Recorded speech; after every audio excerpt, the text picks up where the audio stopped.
بسم الله الرحمن الرحيم. كان ويدرس عليه قرح بوجا بلال أفكار كوددال عشرة دي بوجا أيها ناس يسعدا ولي وحنا كترنا عتب كي كوبات سكوان وحنا صدول مرة ألف بعدا أو أن الشقلادة إيش بنيا شبا كسو هذا اللي فهيليادو دمينا نسي جودجلين بس ما أنت وحين جودجلين على ليلة يلا بيتبنات شبنياشة وعلى لجونية حنو كسب سين هاي وحلي هذا ألمين وإري كسو جدا ألن كنا وحاو معنيسو يعني دواق هذا erayada uu afkeenu ka kooban yahay baa waxa ay leeyihiin waxay iyagu kasii kooban yihiin dhawaaqyo marka eray waxa jira hal dhawaaqa mid laba dhawaaq leh mid saddex dhawaaq leh marka eray walba inta dhawaaq uu ka kooban yahay waa la ogaan karaa tusaale ahaan akhri waa eray ka kooban laba dhawaaq buu ka kooban yahay ka koobaad waxa weeyaan akh waa mid ri na waa mid kale ereygaas wuxuu ka kooban yahay laba dhawaaq labada dhawaaqna waxaa keenay inuu ka koobnaado labada shaqal ku jira ee kala durugsan ada iyo ida oo mid walba uu gooni yahay saas daraadeed alanku kama maarmo wax la yiraahdo ama dhawaaqu kama maarmo shaqal dhawaaqna ma jiro shaqal la'aantiis saas daraadeed baa alanka ugu yari uu ka kooban yahay hal shaqal tusaale ahaan iqaad ninka hadaan yiraahdo waa weed ka kooban laba eray ereyga hore waa ka labaadna waa qaad iqaad marka ereygan wuxuu ka kooban yahay saddex xaraf qa oo isku hal xarafa iyo da laakiin ereyga ka hore wuxuu isagu ka kooban yahay hal xaraf waana shaqal ma jiro hal erey oo ka kooban hal shibanuhu kelidii gooniba uma istaago saas daraadeed waxaa jira 8 nooc oo uu ka kooban yahay alanku sida idiin muuqata qaybta koowaad waa shaqala kaliya qaybta labaad waa shibane iyo shaqal shibanii baa hore iyo shaqalka ku xiga qaybta saddexaad waxa weeye shaqalkii horeeya iyo shibaniyo dambeeya marka kuwan aan meesha kusoo taxay aan soo ururiyay dhamaantood waa erayo macno leh alamana way yihiin waana alamo waana erayo sababta macno ayay sameynayaan waxaa jira erayo alamo badan oo macno sameynayaan oo qaybihii aynu kasoo hadlayna haddaan dib ugu noqono tusaale ahaan imika ya oo kale waa alan laakiin macno ma sameynayo laakiin haddaan waxyaabo kale ku daro ama ka horeysiiyo waxaa laga yaabaa inuu alan ereyga qayb ka noqdo marka ereygu wuxuu ka samaysnaan karaa alamo macno leh iyo alamo aan macno lahayn tusaalena waxaan usoo qaadan karnaa ereyo badan tusaale ahaan imika ereyga erey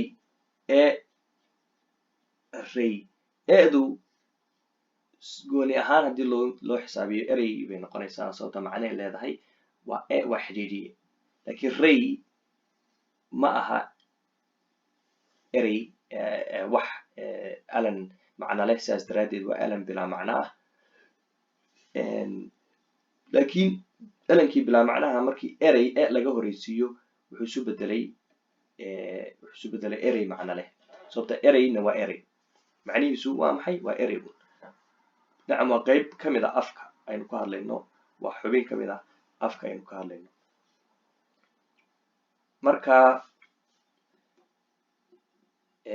waxa xaggan aanu soo xulay qaybahan noocyadan kala duwan ee alankan soo xulay dhammaantood waa kuwo macno leh marka qaybta koobaadna shaqal baa furayay oo saad arkaysa shaqala ayaa ku jira qaybta labaadna waxaa ku jira wax la yidhaha dhafanayaal shaqaladii baan ka gudubnay dhafanayaal wax laan gudubnay dhafanu wax kale ma waa dhafan wax isku jira nacam laba shaqaloo isku tagay baa waxay isku noqonayaan wax cusub tusaale ahaan markay isku tagaan ay bay noqdaan markay isku tagaan ay bay noqdaan markay isku tagaan ay bay noqdaan ma garat marka sidaas weeyaan waa dhafane ma sii dhexgelayno laakiin kuwan afartan nooc ee alamada xagga nooga muuqda waxaa furaya oo mid walba ku jira dhafane keliya, shibane dhafane, dhafane shibane iyo shibane dhafane shibane, saas weeyaan. marka qaybahan uu 8 alan ka kooban yahay ma sii dhexgelayno mana sii furfurayno laakiin waa intaas waa noocyadaas. laakiin kuwani waa tusaalayaal shantan midhan soo qaadan waa tusaalayaal waa kumaankun weeyaan alamada noocana ee ka kooban halka alan waa kumaankun. marka alamadu waxay ka dawan yihiin marka isku dhedhejintoodu waxay noo keenayaan saan hore u aragnay erayo. tusaalayaashan baanan ku arkaynaa. iminka tusaalaha koowaad aale, adeeg, saasa laisugu dhedhejinaya. idinkaana qaban doona exercisekaas. qaybtan waxay ku saabsan tahay magacyaalada qofeed oo kala qaadqaaday oo in laisku dhedhejiyay ay tahay. okay, haddaba muhiimadda alamadu waxa weeye si ereyadii loo akriyo waa muhiim inaad ogaatid meeshu ay dhawaaqyada ereygu ka kooban ku kala tegayaan ku kala go-ayaan. marka xeer baa jira odhanaya shibanaha uu shaqal ka dambeeyo hortiisa xadee ama hortiisa jar. marka adeeg waa erey laba alanla ah, labadiisa alan si loo kala qaado ana gooni baa laga dhigay, deegna gooni baa laga dhigay. maxaa deeg gooni looga dhigay? sababtoo da'da ayaa shibana ah, shaqal baana ka dambeeya ee ah, saas daraaddeed iyadii baa la go-aysa. marka shibanuhu haddaan si kale u dhaho, shibanuhu haday jeer waa hogaamiye, wuxuu hogaamiyaa shaqalada ka dambeeya. marka shaqalada ka dambeeya shibane kama maarmaan, saas daraaddeed wuu la go-ayaa. haddii la kala gogoynayo saasay isula go-ayaan. iminka tusaale ahaan uurku baale, uur oo ra'daasi maxay uga gu'i weyda uuda? waxay uga gu'i weyday ka baa ka dambeeya. ka'du ma shaqal baa mas waa shibane? waa shibane. saas daraaddeed ka'daas ra'da xaggaa ku jirta iminka hogaamiye maaha, laakiin ka'daa hogaamiye ah. ka'du waxay hogaaminaysaa uuda ka dambaysa, waayo xeerku wuxuu ahaa shibane kasta uu shaqal ka dambeeyo hortiisa xadee, hortiisaa la xadeynaya. marka xeerkan waa xeer lasoo dhiraandhiriyey, lasoo koobay dhowr xeer oo kala duwan oo isku hoos jirjira.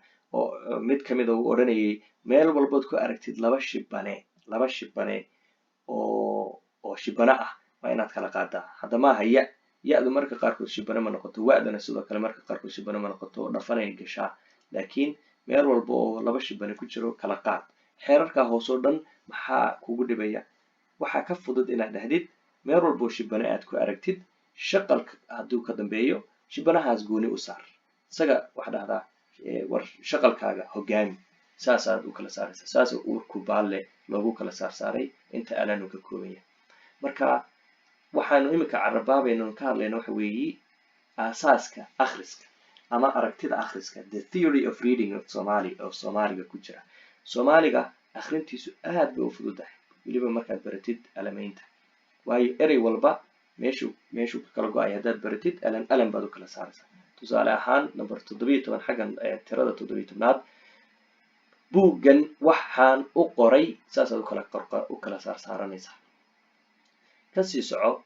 ugu dambeyntii ereyada xaggan kaaga muuqda masaxbaa alameyntoodu ama kala qaybinta alamadoodu masaxba mase waa khalad?